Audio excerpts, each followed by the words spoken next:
Entry 1, the 25th of October 2014, 2:33 a.m. Dear Diary, I'm sorry for my horrible grammar and overall bad writing skills. Regardless, I've been having thoughts, and I think they would be better off on this page. I've always had an irrational fear of disappearing. Imagine 1 second you're there, and the next, just gone, wiped from existence. Like some overarching power right-clicked your life and hit delete. Gone. Better yet, imagine this has already happened to someone you once knew. Of course, you would never know. In fact, the disappearance of others is almost more terrifying to me than my own. The phobia actually has a name. It's called athazagorapgobia, fear of disappearing or being forgotten. For me, athazagorapgobia kicks in, not only for people but also for things, places, thoughts, and animals. Often when going down the online disappearing rabbit hole, you end up at the Mandela effect. If you don't already know, this effect shows how things like Pikachu's black-tipped tail or the cornucopia in the Fruit of the Loom logo have seemingly been removed from our universe. How can it be that so many people have such vivid memories of things that apparently never existed? Many people say they're the product of societal expectations, creating mass confusion over what things were once like. I think I agree with those people, but I don't buy the Mandela effect. Still, I get curious and wind up coming back to subreddit r/Mandela or other similar forums more than I'd like to admit. That's a weird thing about me. The more I hate things, the more I can't get away from them. The Mandela effect is one of those things. It puts me on edge, triggers my phobia, and yet I can't seem to get enough of it. You might ask why I've told you about these fears of mine. Well, it's because, in a way, my fear is reality. It has nothing to do with the supernatural or things shifting in and out of our reality. Instead, it's about the passage of time.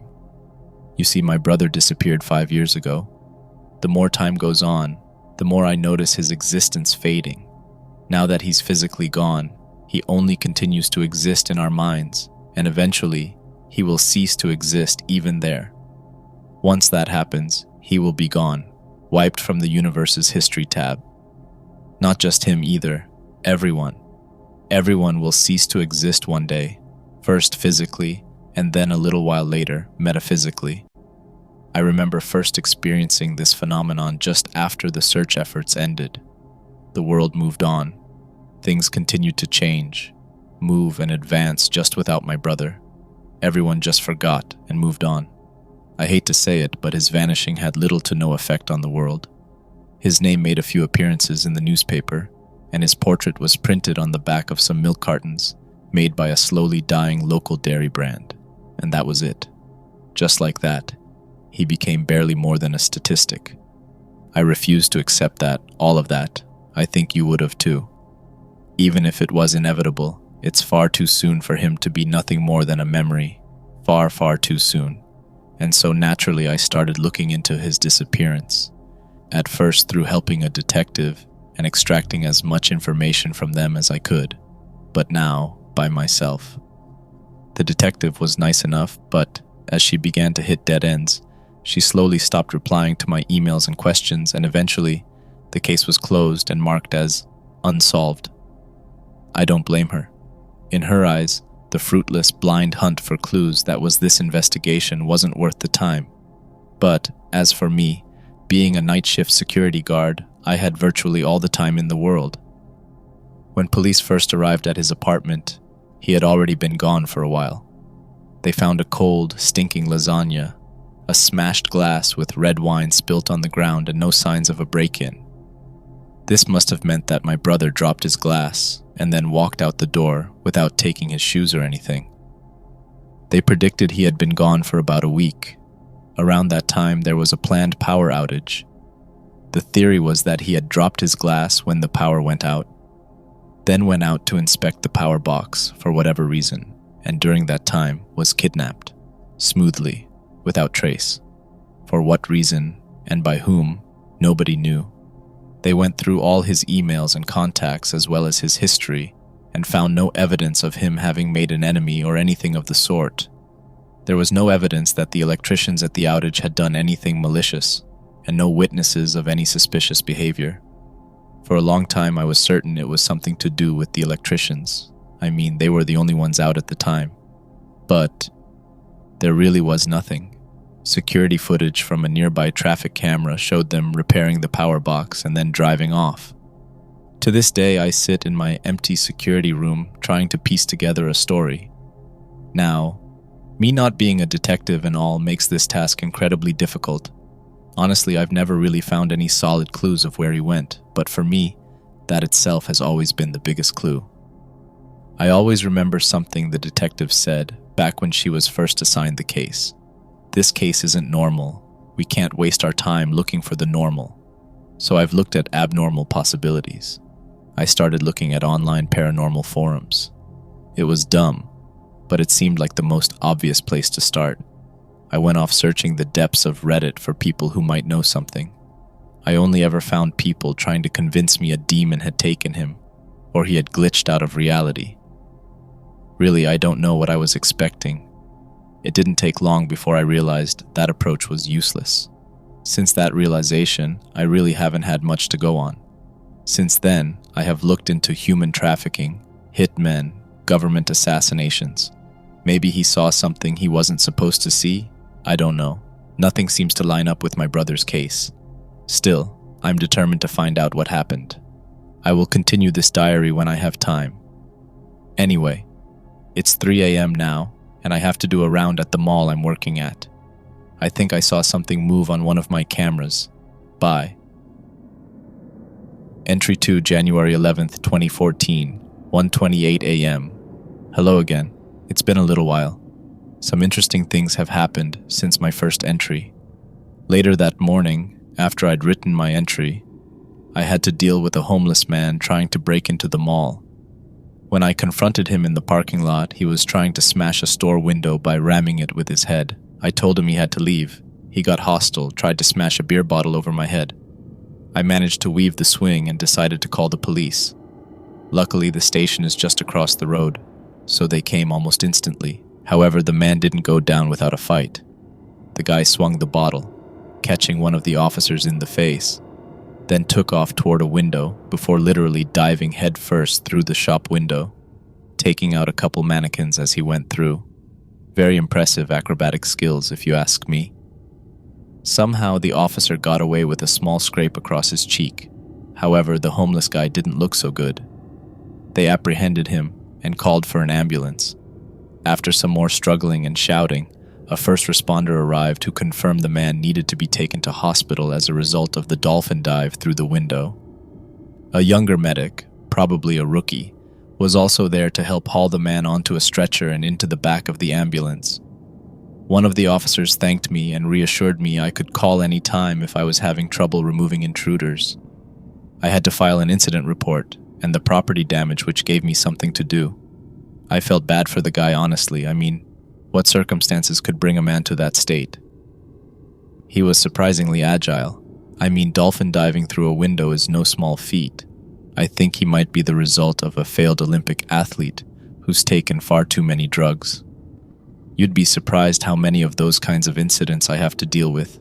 Most of the time, they go away after seeing me, but oftentimes it can escalate. The other thing that happened wasn't quite as interesting, but I'll mention it anyway. 2 nights ago, I was sitting back in my security room around 2 a.m., watching the parking lot cameras and Netflix simultaneously when the parking lot lights began to malfunction. They would momentarily flick off before turning on again around 5 seconds later. I was thinking about whether or not I could be bothered reporting this when I noticed that every time the lights flicked back on, I would see on the cameras this strange static for half a second.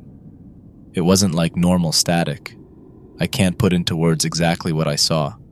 It was like a cacophony of all the colors mushed together, quickly lighting up in the dark corners of the parking lot to form a scene I couldn't really comprehend. I found it strange that the cameras were only picking up the weird static in the dark areas of the dimly moonlit parking lot.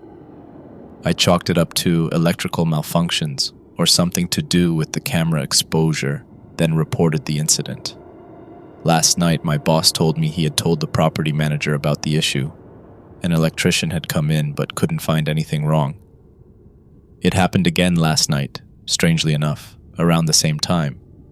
First, the parking lot lights started malfunctioning, and then the cameras kept showing those weird static colors in the dark corners of the parking lot, only for a split second after the lights flicked off and on again.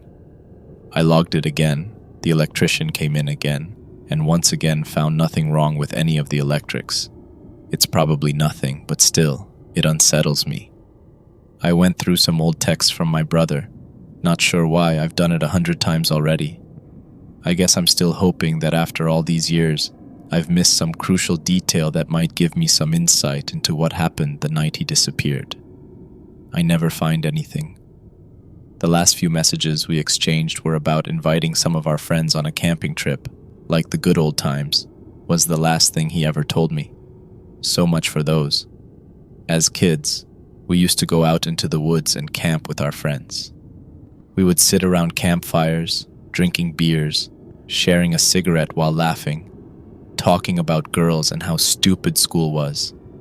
Back then we were oblivious to reality. That's why we were happy. We simply ignored all the bad things. With age, bad things became unavoidable, rent, debts, work, etc., and our obliviousness collapsed. Along with it, much of our happiness did as well. Our last conversation was a futile attempt to return to our obliviousness, good old times. Most of our friends would have been busy with family and jobs anyway. It's pessimistic, I know, but that's how I see it. A final spark of hope stamped out by the cruel boot of the universe. As I'm writing this, the parking lot lights have begun to falter again. Crap. There it is again. Every time I look up at the camera, I see that weird static. I think I'm going to head down there and investigate the lights myself. Useless electricians probably aren't even doing anything, just walking in, collecting a paycheck, and leaving again. Besides, it's not like there's much else to do. No homeless people diving through windows so far tonight. I'll give an update soon. Bye. Entry 3, March 11th, 2014, 1:15 a.m. The last few days have been weird. Nothing paranormal or anything like that. At least I don't think so. I'll start by telling you what happened when I went down to the parking lot after the last entry. I grabbed my flashlight and took the lifts to the parking lot. The lights had completely failed at that point, and it had gone completely overcast by the time I got to walking down there. Without my torch, I wouldn't have been able to see anything. I cursed the electrician for not being able to find the issue, and then walked over to the electrical box. Conveniently, it's placed on the corner of a cracked concrete pillar, a good 100 meters from where I was standing at the entrance. I rarely had to come out here. I always parked my car in the back employee parking lot, and at this time of year it's freezing outside, not that the inside is much warmer. Of course, the door on the box was jammed shut. The lock mechanism wouldn't even budge despite being in the unlocked position. Evidently, it hadn't been opened in so long that it was completely rusted over. It was a wonder the lights hadn't failed earlier, judging by the state of the electrical box. Useless bloody electrician, I murmured to myself as I plucked out the flat-tip screwdriver from my pocket knife. After a minute or two of wedging and prying, the latch finally flicked up, and the old metal door panel creaked open on its hinges. The old plastic switchboard was worn and cracked. The little red light, which was supposed to confirm there was power, was dimly oscillating between off and barely on. What confused me was the fact that all the switches were at the off position. At first, I thought the original electrician had screwed up the switches and somehow mixed up off and on. But when I flicked each switch to the on position, the parking lot lights came on one by one. I was baffled and slightly unsettled. In the end, I convinced myself that the feeble switches were probably damaged, causing the switches to flick off by themselves, or something like that. Maybe it's a safety feature that the switches turn off by themselves. I'm not an electrician, so I left it at that. As I turned to walk back to the security room, one of the lights flickered right when I turned. For a split second, where there should have been complete darkness, I could have sworn I saw that weird, static mush of colors that I had seen on the cameras, only just in my peripheral. At first, I thought my eyes were playing tricks. I was quite tired at the time, so that made sense. However, it happened again an hour or so later. This time I was walking through the dark and decrepit food court. They had dimmed the indoor lights right down to save power, so those were next to useless. That place always puts me on edge for whatever reason. I think it's because there's so many hiding spots behind counters and tables that I always have to check. I'm terrible with jump scares, so whenever there's a rat or raccoon looking up at me from behind a counter, a fairly frequent event, I just about jump out of my body. This time nothing like that happened, but as I waved my flashlight around, I could swear just between the boundary of light and darkness, I could see that weird blend of static colors. I could never focus on it properly. It somehow blended in with both the light and darkness. Kind of like when you stare at the ceiling and see visual snow, those little pixel things, but stronger. I would see it in my peripheral for a split second and try to spin and look at it, but it would always be gone. At one point, the flashlight flickered and I panicked, thinking it would die. For that second, the mush of colors appeared in front of me like a short blitz. I can't explain exactly how it looked because I myself can't comprehend what I was seeing, but it seemed so prominent, like it couldn't have come from my mind. These sightings have been happening for the past few nights. Every time I spin around or turn quickly, I'll see it in the corner of my eye, seamlessly blending into the dim, surrounding environment. Then it will disappear just as quickly as it appeared. I'm starting to get used to it. I think these night shifts are just getting to me. Maybe I'll take some leave or see a therapist or something. Other than that, I had to deal with some of those urban explorers last night, who seemed to have confused this mall for a shutdown one. No surprise. They were complacent enough and left without too much fuss, which was nice. Usually teenagers are more difficult to deal with. After that little ordeal, I finished up my round and walked back to the security room. I tried to watch the cameras, but ultimately succumbed to my tiredness. The only reason I woke up was because the next guy who did the morning shift was nudging me on the shoulder and asking if I was all right. I went home and collapsed in bed after that. As usual, I've made almost no progress on finding out what happened to my brother. I did, however, manage to recall a memory from the last time I saw him in person. It was at dinner at my mum's house, maybe 3 months before he went missing. It was the first time I'd seen him in a while. My brother had always been an anxious person.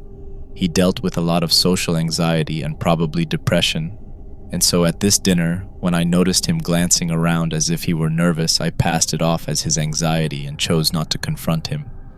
He didn't speak much. He had been particularly silent over the past few weeks and deflected all our questions with 1 or 2 word answers. I remember him telling us he had started seeing a therapist again, which made me a bit less worried. He left soon after, merely nibbling on the macaroni and cheese Mum had made. I remember seeing him speed walk to his car right after he left the house before driving off, as if he was trying to get away quickly. Having these memories makes me regret not doing anything more. I mean, looking back, he was clearly troubled and needed help, and it was arrogant and stupid of me to just shrug that off as normal. To me, it's clear his mental state was related to his disappearance. The investigators kind of passed it off as not severe enough. Anyway, I'm pretty sure I'll take some leave. I actually can't remember the last time I took leave. I'll give another update soon. Bye for now. Entry 4, August 11th, 2014, 3:24 p.m. It's been 5 days since my last entry. My boss granted me a grand total of 2 days off. I also had my usual Saturday off, so that gave me 3 days to relax. That static's really starting to get to me. Everywhere I look, it's there, lurking in the corner of my eye. I can't tell if it's getting larger or not, but it's definitely not disappearing as quickly. It comes with a kind of weight. I feel its presence before I turn around and catch a glimpse. It really is weird. I also went out for dinner with some old friends who used to go camping with us. I told them about the static mush, and they told me I should see an eye doctor or therapist, which I did actually end up doing. We then spoke a bit about old times with my brother. Eventually, the conversation circled to his disappearance. One of my older friends who was particularly close to my brother, I'll call him Dave, had seen him only a few weeks before he disappeared. Dave had gone over to his place to visit him. He was passing by anyway and thought he'd pay him a visit. He mentioned how he seemed nervous, but like me, passed it off as his anxiety, which was nothing new. I'm paraphrasing here, but he said something like, "Looking back at it, it was kind of weird. He kept looking around and fiddling with his fingers, but I genuinely thought nothing of it, you know? That's just how he always was." The thing that got me thinking was Dave mentioning how he was glancing around the room. Of course, this was 5 years ago, but I vividly remember him doing the same a few months prior at Mum's place. I guess what I'm trying to say is that maybe my brother was seeing the abnormalities that I am now. Once again, it reminds me of the investigator's words. This case isn't normal. We can't waste our time looking for the normal. I mean, this is something clearly not normal, right? If he really was experiencing what I am, then is it possible that it drove him to madness? You wouldn't think so, because there would be signs that he was going crazy. The investigators surely would have picked up on those, no? Anyway, I got my eyes checked out. The doctor couldn't find anything wrong. I also saw a therapist. He told me the static I'm seeing is likely just a hallucination as a result of stress, and that I need a change of scenery. He suggested trying meditation. I think that's a good idea. I have to work again tomorrow, but it's already late, so it isn't really an option. I'll see if this meditation thing works. I'll update soon. Bye. Entry 5, the 13th of November 2014, 2:55 a.m. It's gotten worse. I still can't look at it directly, but I know it's grown. Every time I look around, I see the putrid mush out of the corner of my eye, menacingly lurking, waiting to grow.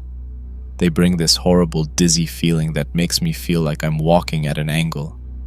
I started calling the blurs of incomprehensibility blind spots. Worst of all, I think I see movement in them.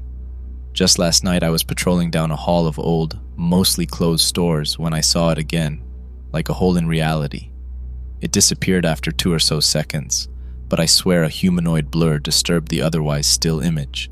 It freaked me out, and I speed walked back to the security room. I ended up convincing myself I was hallucinating. This was my mind playing tricks. Since then, it has happened a few times. I feel this thick weight in my chest just before I turn to see it. A blur of motion in an otherwise still frame. Sometimes the shape will freeze for a second, as if watching me before blitzing off out of my vision. I also tried meditation. It feels like it only made it worse. One morning I sat for about 3 hours listening to this meditation podcast, but I could never get in the zone, and the blind spots kept appearing in my peripheral vision. I turned the lights on, and it actually helped a bit. I think that's their weakness. Light. I honestly might start sleeping with the lights on. I try to leave the lights on as much as possible. It seems to make them less frequent, and they become a bit fainter. Early this morning, a small party of homeless people found their way into the food court at the mall. I saw the small pixelated figures on the camera poking around garbage cans and trying to take down the store gates. I really didn't want to go down there. I delayed for a while, thinking maybe they'd just leave, but when 10 minutes had passed and they hadn't, I mustered up the courage to head down. Trying not to glance around, I headed down the elevator. To my surprise, as I walked into the food court, that horrible feeling of dizziness that was so prevalent when I was alone went away. I actually stopped seeing the blind spots fully for the first time in days. I feel like it was something to do with the presence of others.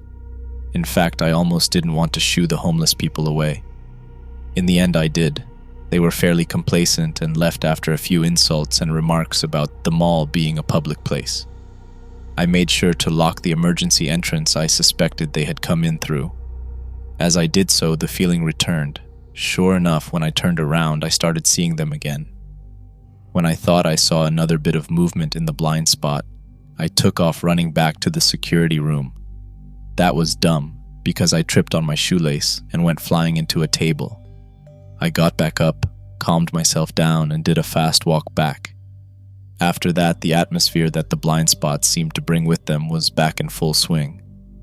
I cut my shift half an hour early and went home. Currently, I can't sleep. I decided I might as well update this. I am now almost certain this is what my brother experienced. I talked to my mom and she also remembers his anxious energy at that dinner. I haven't told her about what I've been going through. She'll just say I'm insane. The only question that remains is whether or not the blind spots are related to his disappearance. I'm too tired to think about that right now. Not sure when I'll update again. I'm leaving the lights on. Entry 6, the 16th of November 2014, 3 a.m. They're growing. Wherever I shift my gaze, the blind spots are covering the edge of my vision. They've become more of a blind spot rather than spots. More and more I'm seeing the figures, or maybe it's the same figure, I can't quite tell. They beckon to me. Something about their presence induces my horrid curiosity. I try to ignore it, but every time I start to forget, I see them again. They plague my mind as well as my vision. I had a dream last night. I was stood in the endless expanse of the blind spot, a thick buzzing of particles invading my skull, vibrating my bones and muffling my senses.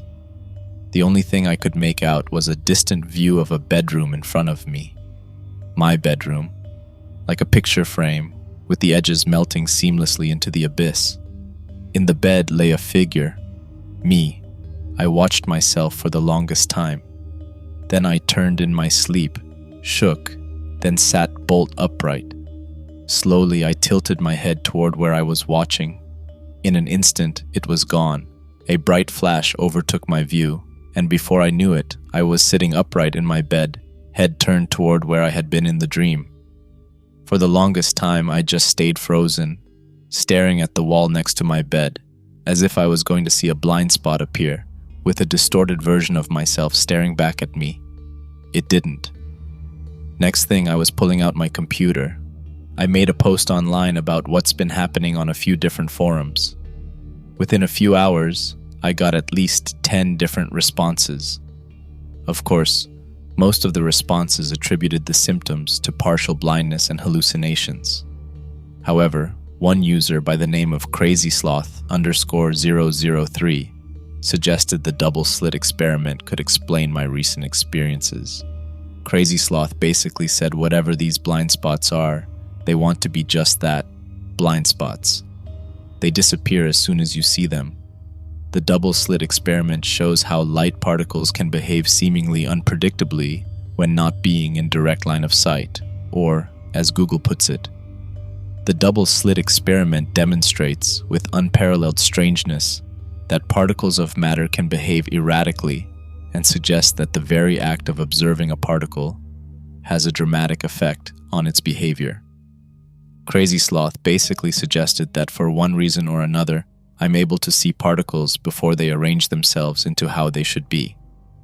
Of course, there's a good chance this is all horribly wrong. I mean, even if this does explain the blind spots, it still doesn't exactly explain why I can see them. Anyways, food for thought, I guess. With nothing else to do, I'll keep enduring whatever it is I'm going through. Maybe try looking for more answers. No promises. Entry 7, the 19th of November 2014, 12:17 a.m. The lights started turning themselves off. No, something started turning them off. The past few days I'd fall asleep with the lights on and wake up in darkness. That thick, dizzy feeling sitting deep in my mind, it almost reverberates, like TV static, buzzing with intensity from the inside out. After navigating to the light switch, it's always switched off despite having definitely turned it on before going to bed. At work, the lights are flickering more and more. I'll be sitting at the cameras when suddenly the dim ceiling lights erratically start to blink, sending me into short bursts of near darkness. Every time the lights turn off, I feel it sending pulses through my body, lurking, closing in on me from all sides. I shut my eyes, a futile attempt at stopping the blind spot from encroaching on my sight. One time the lights flickered, and I saw a silhouette. It was blurred, outlines whirring right in front of me, radiating with sickening intensity. The shape of a hand shot in my direction with impossible speed. I flinched, but the blind spot disappeared before it could reach me. In that second, I think it spoke to me. Maybe it was just my mind, but it felt like the words were forced into my skull, spoken in a different tone from my usual internal monologue. Not just any tone, it was his. I could swear. It was cracked and distorted, like hearing someone who's in a storm through a cheap radio. It's time. Since then, I've been feeling suspense. Every moment of silence seeps into my skin, like something's about to happen. It's the silence before a storm. Despite sounding like him, I don't think it's who it sounds like. I'm scared. Whatever it is, it wants me, and I think it took my brother. Entry 8, the 25th of November 2014, 5:49 a.m. I quit my job. It overwhelms me. Too much darkness. I see the blind spot everywhere. At least at home, I can turn on all the lights. Still, it enshrouds my vision, like I'm being pulled out of my own head from behind. Things are becoming more distant. It feels like I'm watching a movie, not living my life. Yesterday it came to me again. I woke up lying in bed. My gaze locked on the ceiling, unable to move. The blind spot enshrouding the edges of my vision. At least an hour must have passed like that. Then I saw it. At first, little more than a quiver in the corner of my eye. Then it grew. I couldn't see it directly, but I felt its presence. Immense, powerful. It made me feel tiny. At that moment, I knew there's nothing I can do. It continued to move toward me. Bit by bit, it moved. Powerful humming filled my ears and nose, shaking my bones and flesh. All the while, my eyes stayed glued to the ceiling. It was the same silhouette from before, but clearer. I could only see it in my peripheral vision, but I recognized the outline of its head. It was his outline, my brother's. Yet it felt off, like something was using him. It moved closer, until it was right next to my ear. I felt nausea rise in my stomach. More buzzing intruded my eardrums. Dense, putrid, and deafening. For a moment, I completely lost contact with reality. Like I felt in that dream. I was watching, not living.